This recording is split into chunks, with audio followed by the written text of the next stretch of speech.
These are the items that I picked for my journal. So first of all, I've got a couple of punch boards here. So I'll be using this one to make my own envelopes out of the paper that I've got.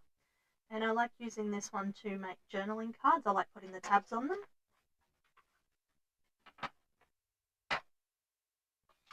I have some old recycled sari silk. So I like using that just as a fibre to give a little bit of extra texture and colour. So I've got a couple of different colours there. And just some other random bits of fibre. I've got some pre-cut chipboard tags. I'm not sure if I'll use those ones. I actually cut those out myself when I was testing out some new punches that I got. So I've got those there if I want to use them. The books that I'll be using, so I've got this country diary book that I've already cut out some of the images from, and I've got a handful of them already fussy cut in there. And this Victorian flower album book, which has these lovely full-sized double-sided pages. So I'm thinking that'll be really nice for making tags and journaling cards. Some mixed papers, so I've just got some lined paper here from an old diary and random bits and pieces that I've cut out of old books. I've got some plain paper and some music sheets there. I'm going for a floral and hexagon theme here. So the stencils that I've chosen, the majority of them are hexagonal shaped.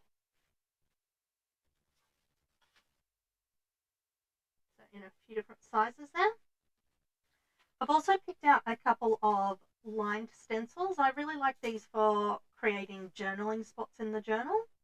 So sections where it's pre-lined so you can then write on it later on. The 3 ink pads that I've chosen, one is a Distress ink pad, one of my all-time favourites for aging the edges of the paper.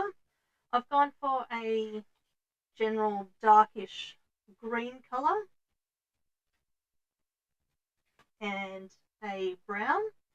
Normally I would go with a black, but in this case I didn't want the stamping to stand out too much, considering that this is the paper that I've got for the pages and it's mostly quite neutral tones. So I really want the majority of the colour with this one to come from the fibres and from the book pages. And these are the 2 stamping sets that I've picked out. So this one has some nice hexagons on there. I think this one came with a magazine maybe about 3 or 4 years ago, and I do apologise, I don't remember which one that was. And this darkroom door stamp. So I really like generic number stamps like this, so they're really good for adding like a bit of an aged look to your journal, and they can add some really interesting colour texture in there as well.